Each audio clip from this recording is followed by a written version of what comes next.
Death. Death. How do you feel about it? No, it's no laughing matter, but thanks for being here. Namo Myoho Renge Kyo. Very much alive. This Go Show is titled On Offerings for Deceased Ancestors. And right away, this title brings up, for all of us, just endless, a soup of questions, if you will. How do you feel about death? What do you think death is? What happens after death? The great human puzzle we've been theorizing about for millennia, right? The great Vedic texts, such as they were, are dated somewhere after the end of the last ice age. I mean, 10, 12,000 years, right? Long before Buddhism. And this is where Brahmanism is formed, right?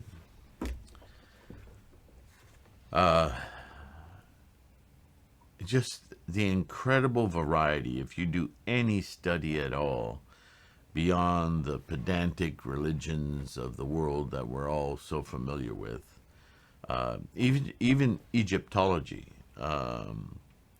with its amazing rituals and belief systems around death, Catholic bizarreness, Greek mythologies, Islam. Just these are the major ones, but start digging into pagan rituals and belief systems. Start looking at today. There are cultures in places in the world that live with their dead. Understand, they don't bury them, or if they do, it's temporary, and then they dig them up in a sort of quasi-mummified state, and they sit them at the dinner table. They keep their bedroom. They live with them for up to a year or even longer. I haven't researched all of these. Just I became fascinated at one point in studying about this idea. It's funny. I guess maybe it's just a path of learning that I took, but I don't think I'm alone in this.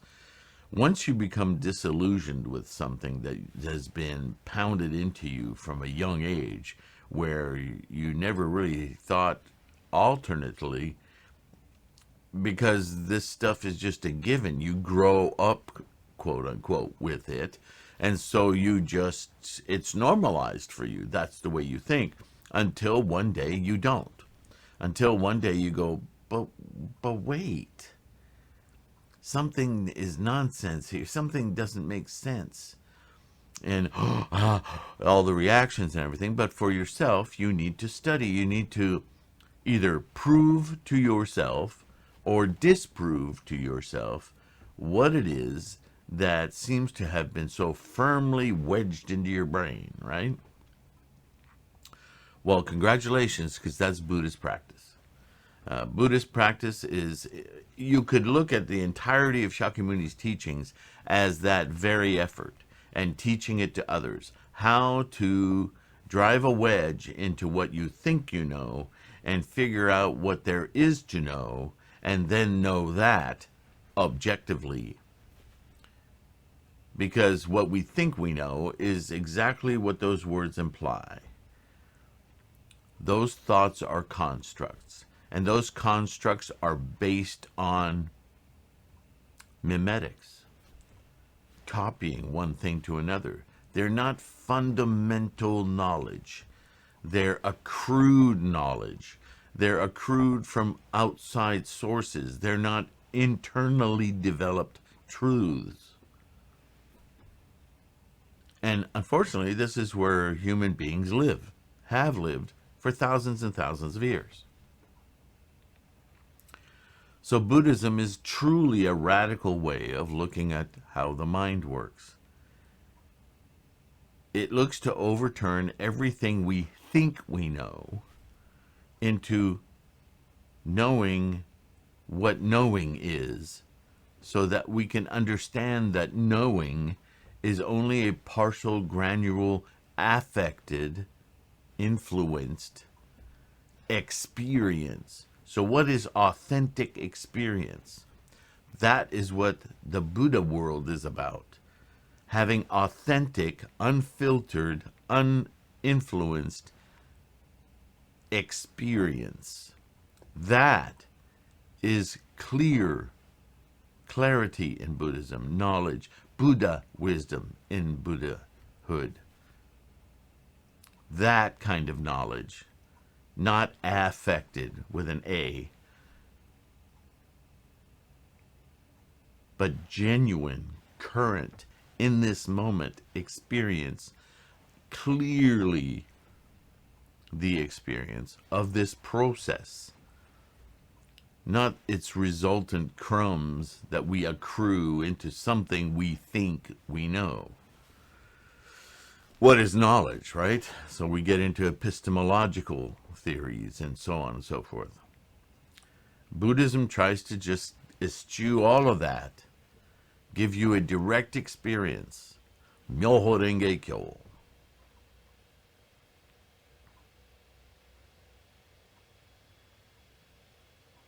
Make sense? So, death. What is that? Even as an idea. That idea, I guarantee you, because you're human, comes with tons of baggage. Even if you don't think it does, think 3,000 realms in a single thought moment. That's what 3,000 realms is about. That's what Ichinen Senzen is about. That's what cause and effect is about. It's about this baggage of implications we carry along that filters our experience, our direct experience of the life process. And so you've heard me talk about this before in many, many ways, especially death, that we live in discrete moments. Birth, death, birth, death, birth, death, birth, death. Each of those births arises and then decays into a death. It arises again into a birth and decays into a death. This is the process of birth and death, birth and death, birth and death. And we perceive a lifetime of these discrete moments, and we label them a beginning and an end. And from that moment on, human beings ritualize the beginning, sound familiar? And are absolutely terrified and fantasize about the end. When really it'd be a hell of a lot more helpful if we grew up with the understanding of Aristotle's structure for theatrical plays. Whether you think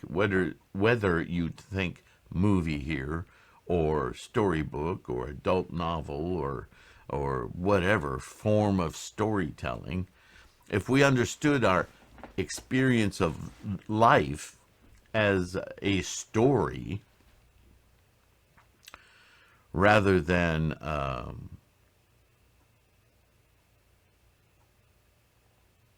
the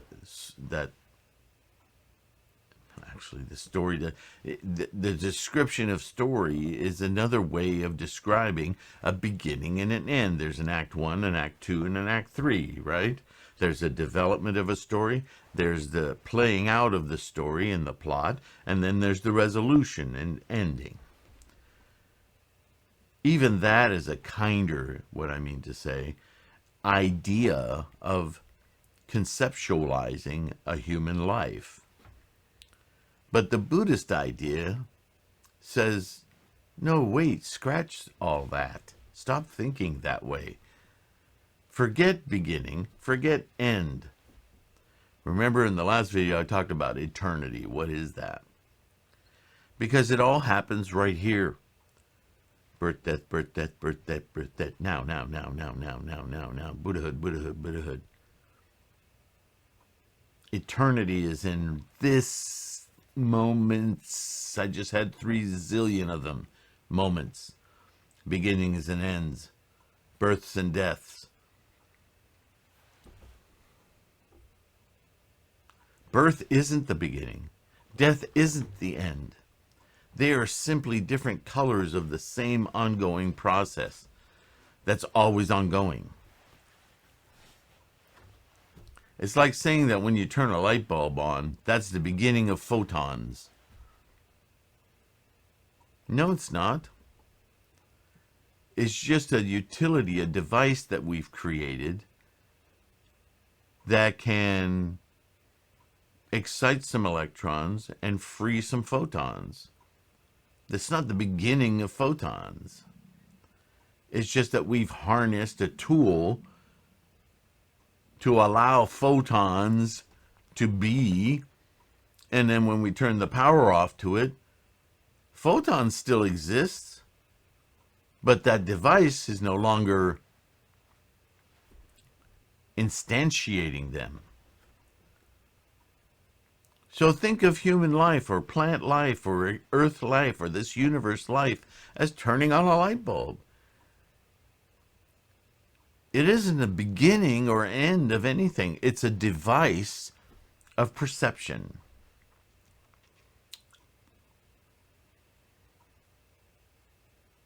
Unless you believe, like the Egyptians do, that when the night falls and you go to bed, the sun is gone. Until the next morning, it magically reappears in the sky. Is that what you believe?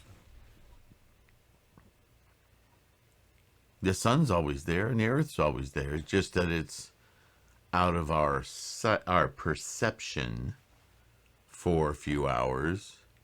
And so what do? We turn off our perceptive self until the next morning when, aha, it's back. I'm perceiving now. Right? So, the result is, even in Buddhism, because Buddhism exists within a culture of man, there are all sorts of rituals about dead people. Our own death, our parents, our sisters, our brothers, our ancestors, so on and so forth. They're in every form of human civilization, religion or no, whatever you want to call it. Ritual. We're just so preoccupied with this thing. Where do we come from? Where do we go? Well, I come from this previous moment, and I'm going into the next one until I stop doing that. And then I am irrelevant. I'm not here. Here is where? Here is in this moment. It's not in that moment. I'm not there yet. You really, really, really have to wrap your head around this. If for no other reason that it will make you profoundly appreciate the moments that you do have. Now, when it comes to deceased ancestors, or deceased siblings, or deceased whatever, what you have to understand is that the way that they remain after their their self, is no longer producing future moments, is in our mental space, in our minds.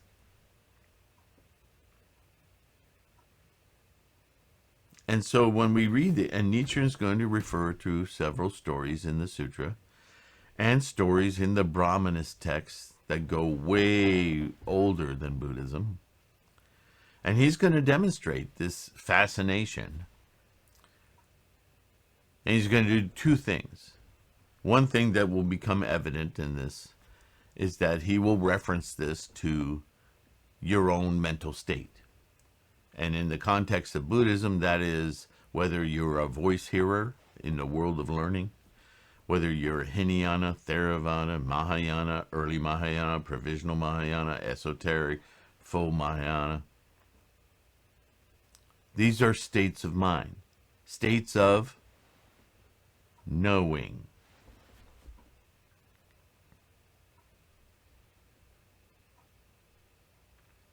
And in the Hinayana texts, a lot of adherence to rituals, the precepts, how to behave and what to do, and the rules and the regulations, and which at the time in early teachings had to be employed to teach serfs, very uneducated people, how to perceive their own existence.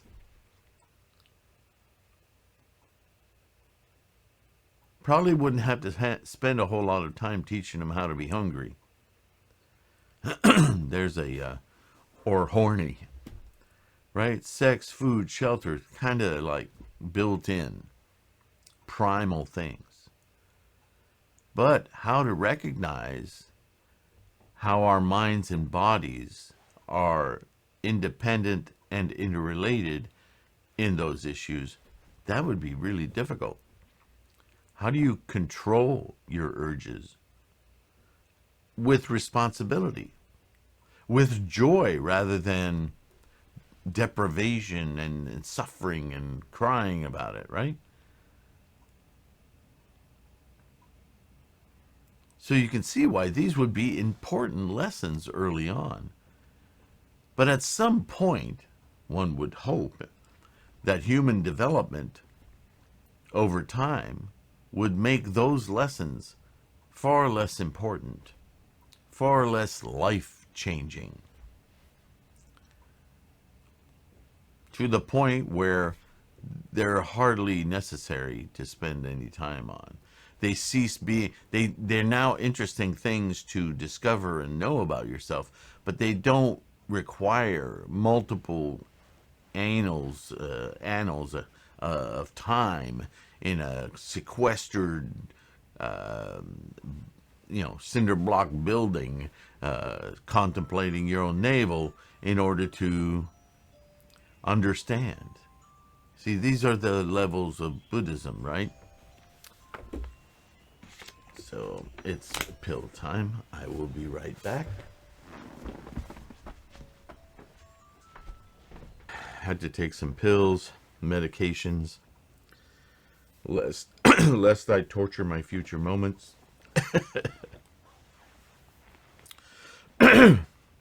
All right, so I've talked before about how, I'll talk personally so it makes more sense perhaps. My sister died of leukemia when she was 25 years old. Needless to say, that was a little while ago. And I had strong, very powerful struggles through that time period afterward, and had communications with her in my mind. And she very much was still extant for me, in my mind for years after she passed. And over time, she became less and less present in my life. And understand, the reason I say it that way is because all of us need to understand that deceased relatives, are very close to us because we share component parts of our human manifestation, like DNA, like heredity. But those are physical components. And yes, they influence us. Yes, they call back to our connectivity.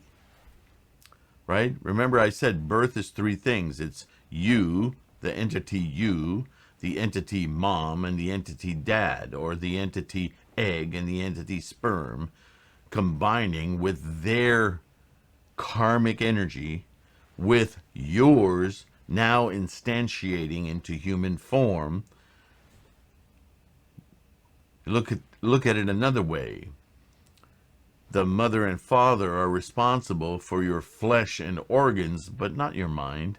That's yours. Although it's influenced by those physical components that have energy of their own. So yeah, I mean, we're not just independent. Bop, there's a Bob, there's a Teresa, there's a Stan. Every Teresa, Stan, and Bob has components of an Alice and Frank, and so on and so forth. And so if you think of this is specifically about ancestors, so that's what I'm going to stick to. If you think about your deceased mother, father, aunt, uncle, cousin, sister, or brother, they're gone. When they die, that entity is gone. But your affiliation with them remains alive. Your connection, physically and spiritually being a mental component, an energetic component, a karmic component, is still within you. It's not just memory, it's actual physical knowing, experience. So in a very real way, my sister continues to live in me. Through my mind, I can communicate with that part of what I am. And when she died, and that was recent for me, that communication was very open and clear because I was familiar with her recent being. But now that it's been some 30-some years, I'm not that familiar with those components of myself because, as we know, myself, my physical self, after 7 years is completely different. Every cell in my body is remaking itself, just like yours. Some cells replace themselves rather quickly. And according to science and much research, it's estimated that every single cell in our bodies has been replaced in something like 7 years. By the end of 7 years, in other words, nothing of you that physically existed 7 years prior is still part of you. It's gone. This is all new stuff. And that new stuff doesn't look like the old stuff because it has inculcated, there's that word again, experience of previous moments, incalculable moments, with their modifications of knowledge, experience, knowing. And so they have developed, they have had exchanges from one birth to the next of information that is different, evolved differently, accrued differently, new information, eschewed old information. This is what we call aging. And so we have ceremonies. I used to chant on my sister's birthday about her life and what it meant to me. And over time, and it may sound sad to you, it no longer sounds sad to me, but over time, she had less and less an effect on who I was. She wasn't here. What I was chanting to was the remnants of the knowledge that I gained through her that still existed in me. So if there is anything like an afterlife, it isn't in the person whose life has ended. quote unquote. It is in our lives, our memories, our physical connection to, our affectations inculcated into our knowledge, our experience. That's the only thing that continues. So in reality, when we have rituals and ceremonies for the dead, we are really having rituals and ceremonies to ourselves.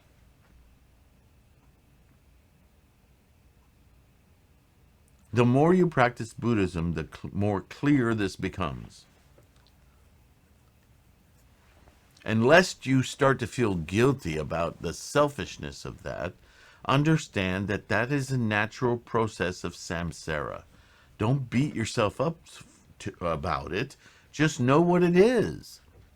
In fact, that's incredibly liberating to know what it is. I can't tell you how liberating it was the day that I was chanting and feeling so sad about my sister's demise. When I was chanting, lost myself in daimoku, and then started giggling. I wasn't laughing at myself. I was just laughing at the whole passion play of human samsaric attachments and preoccupations. My sister was an amazing person as an influence in my life. Such a joyous thing. I'm so glad that I had that opportunity. All the rest of it,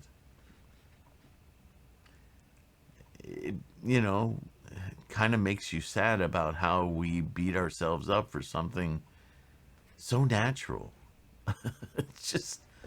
It's really silly. Now, if you just lost someone, please don't think I'm being callous. I understand how raw that can feel when you're experiencing it in the moment. Absolutely. Tremendous sense of loss.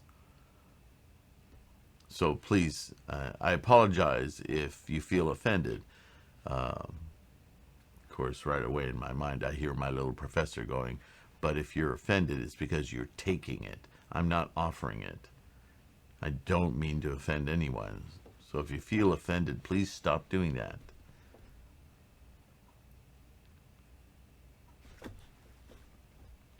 This all comes up under the context of on offering offerings for the deceased ancestors. So let's get into it, and where I think it's appropriate or I haven't elaborated on it enough. Hopefully with that you'll hear this differently. So Nichiren begins, and we'll get into it pretty good here. I have placed your offerings of 1 sack of rice, parched rice, melons, eggplants, and other items before the Buddha. Right away, please understand what that means. He didn't take these offerings that he received and toss them aside and say, Buddha, take yours, whatever's left I'll get. What he's saying is, in my practice of attainment, I respectfully accept your gifts as support for the practice of attainment and the mission of propagating the teachings of the Lotus Sutra, of the Buddhist Dharma. I happen to be Nichiren, a normal man who's just doing this, but I understand that these aren't to feed me, Nichiren, the normal man. I understand that that's in fact what they will do, but they will do so in respect for the mission that I have taken to propagate the precious teachings of the Dharma. And in that way, I offer these foods that you give me for that propagation and humbly receive them to nurture my earthly body, to keep my mind and my teaching abilities going. I understand that this isn't something to appease me Sylvain, much like the donations you guys send me. Oh, by the way, I got this beautiful candle from Reggie. Thanks, man. I didn't know it was from you initially because there was no note in the box or anything. It was completely unexpected. And I contacted the seller and he let me know. And so I was so happy to let him know. Thank you so much. But it's a real surprise, genuinely. Thank you. Anyway, that candle that Reggie sent me isn't so that when there's power outages here, I can not stub my toe as I fumble around the house. He sent it with the intent that he was making an offering to support my mission of propagating the Lotus Sutra. And so with that in my heart and mind, I thank Reggie. Do you see? So this is what Nichiren is doing. As to the origin of the service for deceased ancestors, among the disciples of the Buddha was one called the Venerable Maudgalyayana. As the foremost in transcendental powers among the disciples, he ranked alongside Shariputra, the foremost in wisdom. These two, so Shariputra, as you may or may not be aware yet in your study of the Lotus Sutra and beyond, was a very, very knowledgeable, in other words, intellectual monk. He had endeavored to memorize all of the Buddha's teachings. He could quote them from anywhere with it. Picture that guy on that crime show with the eidetic memory. He could tell you 16 years ago where he was, what he ate for lunch, and at what time. So Shariputra was sort of like that. If you could ask him about an earlier teaching or a story in a teaching that evolved over several teaching periods, he could tell you right away. So he's very, in those days, that was wisdom, just being able to remember all of these teachings. Doesn't mean he fully understood them, and that's a key thing in these stories, but he could reference them all and tell you them all. Maudgalyayana was, in his way, the most amazing and well-versed in the transcendental powers, which in later Mahayana becomes a silliness of sorts, but in early Buddhist teachings was very necessary in order to explain our seemingly, what do we call it, like our sixth sense, our ability to sense right from wrong, or to sense what was true and not true, our inner, the combinations of our mind and heart, our not our feelings, because that's emotions, but our convictions. It's a strange thing to understand. And so those took very various forms, not just in Buddhism, in all kinds of religions, kind of magical. And that magical essence, or aspect, I should say, of Buddhist teaching doesn't last very long in the teachings. It's in the early teachings because that's what people understood, how they conceptualized things. But quickly over time in the early Mahayana teachings, that stuff was discarded. In fact, early on, before later Mahayana was broadly adopted, Nagarjuna, very early bodhisattva of Shakyamuni's teachings, very much hammered away at all this mystical kind of thought. He took things apart to their nth degree to show logically, with reason, how things were right or wrong. So this isn't a very long period of Buddhism, but, well, in today's terms, but you would say several hundred years is a long period of time, certainly for people in that period of time, right? So Maudgalyayana was one of these people. These two were like the sun and moon arranged side by side around Mount Sumeru, or like the ministers of the left and right who assist the great king. Malgalayana's father was called, man, I'm really obsessed with death right now, right? His father was called Kisen Shishi, and his mother was called Shodainyo. His mother, because she was guilty of greed and stinginess, after her death was reborn in the realm of hungry spirits. But the venerable Malgalyayana rescued her from there, and this began the tradition of the service. Okay, so that's a very short synopsis of what he's going to talk about now.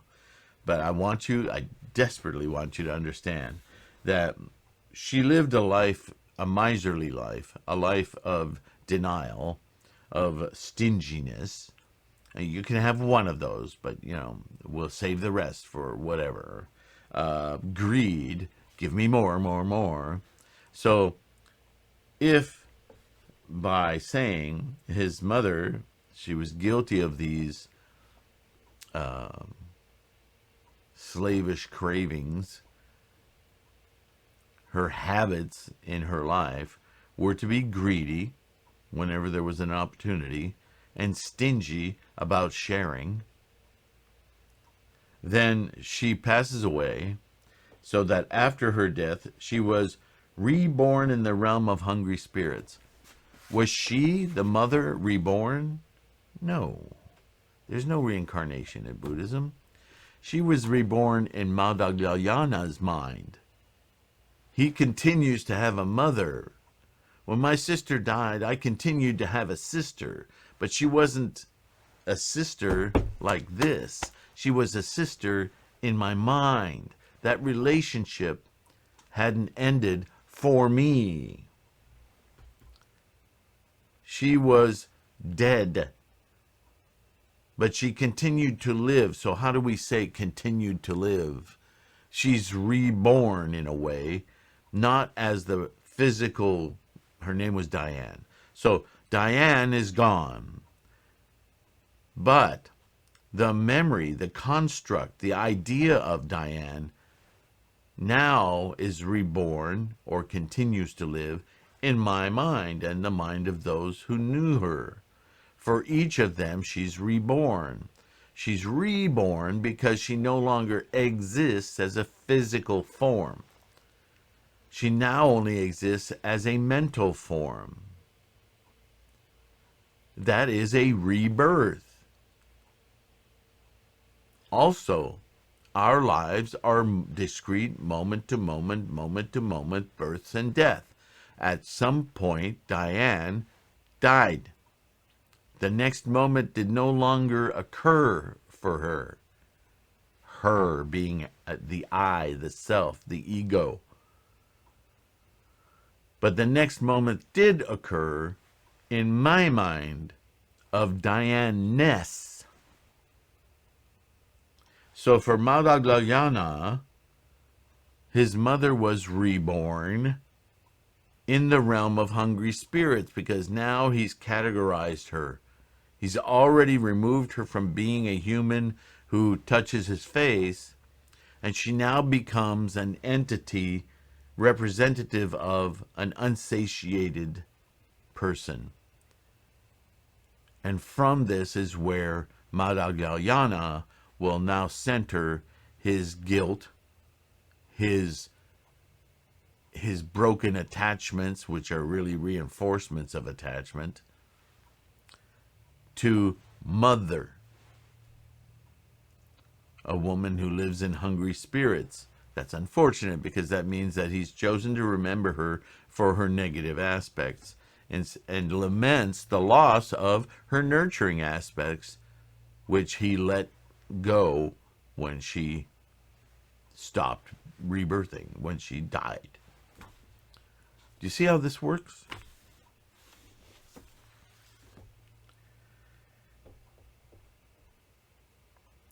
So this starts the tradition. So how does it start this tradition? Well, it came about as follows. Though Madhyalayana's mother had fallen into the realm of hungry spirits and was suffering there, Madhyalayana, being only a common mortal, had no way of knowing this. To him, his experience of her now was something she was actually experiencing. He was externalizing his own experience as something she wasn't experiencing it, he was. But he externalized it this way. And Nichiren tells you right here, he was just a common mortal, so he had no way of understanding this. For him, it was very real that she was in the hell of hungry spirits, right? Insatiable desire. Oh no, my mother's fallen into this hell. No, she hasn't. She's gone. Your perception of her is what's fallen. What are you doing? When he was a young boy, he entered the house of a teacher of Brahmanism, and there made an exhaustive study of the 4 Vedas and the 18 major scriptures, which constitute the complete sacred teachings or writings of Brahmanism. At this time, however, he still did not know where his mother had been reborn. So maybe from that we can assume his mother died when he was young. Later, at the age of 13, he and Shariputra together visited Shakyamuni Buddha and became his disciples. Thereafter, Maudgalyayana was able to free himself from the illusions of thought and to advance to the first stage of sagehood. The illusions of thought. See, Nichiren is walking you through this, but if you're not paying attention or if you don't understand how to read these transcriptions, you very well would miss it. And then to cut off the illusions of desire and become an arhat, thereupon gaining the 3 insights and the 6 transcendental powers. Again, with the transcendental, right? Arhat. Having opened the heavenly eye, he could see throughout the entire major world system as though it were reflected in a clear mirror. In other words, he understood his mind's workings much better. His vision penetrated the earth, and he could see into the 3 evil paths, just as we, looking down through a layer of ice, see fish beneath the ice when the morning sun shines on it. And as he looked down, he saw that his mother was in the realm of hungry spirits. So he could see into his own mind and how his mind conjures these images and ideas for him to experience. And in those realms of ideas, in his own mind, he could see his mother in this place where he really had put her. Not that she actually was there. He now was growing in his practice to where he could see that these were machinations of his own mind. She had nothing to drink, nothing to eat. Her skin was like that of a golden pheasant when its feathers have been plucked. Her bones were like round stones placed one beside the other. Her head was as big as a ball, and her neck was thin as a thread, and her stomach swelled like the sea. Her mouth opened, her palms pressed together, begging for something to eat. She resembles a starving leech that has caught the scent of a human. The sight of her famished form, as he gazed at the son she had had in her previous existence, big clue, and began to weep, was beyond the power of analogy to describe. One can imagine how heart-rending a scene this must have been for Maudgalyayana. So this is a deeper realization that not only had he created in his mind that his mother had descended into this hell, but now he was perceiving that he in his mind had put her there, and now he can make an image to represent where he had put her, how he views his mother now that she's been gone all this time. And yeah, that would make you weep, to think that this is a construct of your mind. No less that he has put her there, he still hasn't broken through quite yet, but he has a deeper understanding, right? The monk Shunkan, what is it, Chloe? The monk Shunkan, temple administrator of Hoshoji, was exiled to the island of Iogashima. Naked, his hair hanging down unbound, his body wasted and thin, he wandered along the seashore where he picked up bits of seaweed and wrapped them about his loins, or spotting a fish, seized it with his right hand and gnawed it with his teeth. At that time, a youth who had once been in the monk's service came to the island to visit him. I wonder which was the more miserable sight, this monk or Madgalyayana's mother. I venture to think that Madgalyayana's mother was even more pitiful to look at than this monk. So now he's making a reference to a story in scriptures, to again distance his example from the actual person and demonstrate how this is an ongoing expedient means, a teaching tool to arrive at an understanding of how our minds work, right? Buddhism is mental.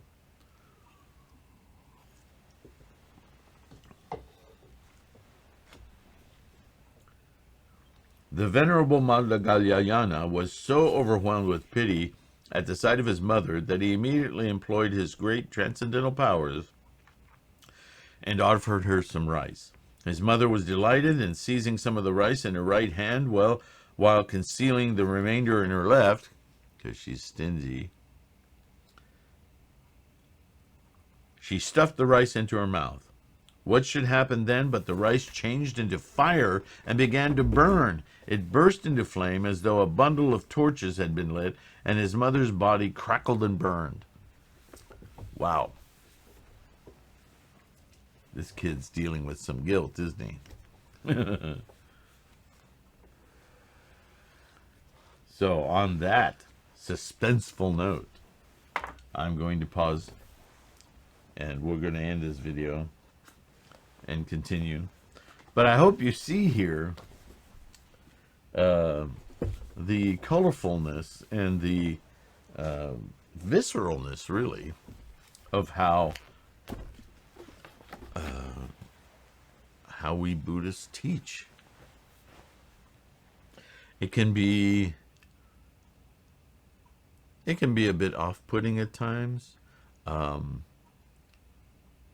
For me, I think that all of these experiences, our minds are so wildly creative and wildly attached and craving of experiences that I don't think there's anything truly shocking that we can't immediately incorporate into our imagination.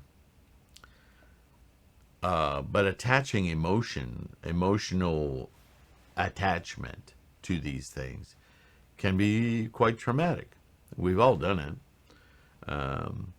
We're all quick to forget it, but we've all done it at some level. And certainly those of us who've experienced trauma at a very profound level always remember it in some form. So that memory is what you can use to help understand these stories and the kinds of mental perceptions that are being discussed. That's what personalizes this study for us. That's what galvanizes our resolve to practice, is understanding that these teachings of the Dharma are incredibly profound and have meaning for every one of us through our own channels of life experience, right? So we haven't gotten to the offerings part yet, but understand the way that we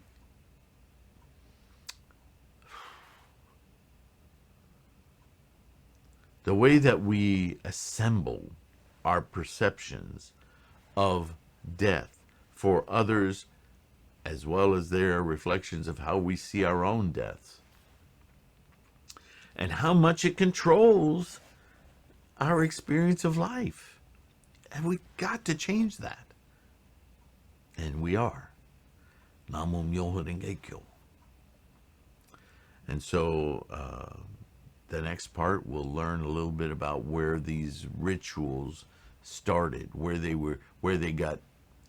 infiltrated, if you will, or got carried along in Buddhist teachings, because they were integrated deeply into all cultures, right? Even today.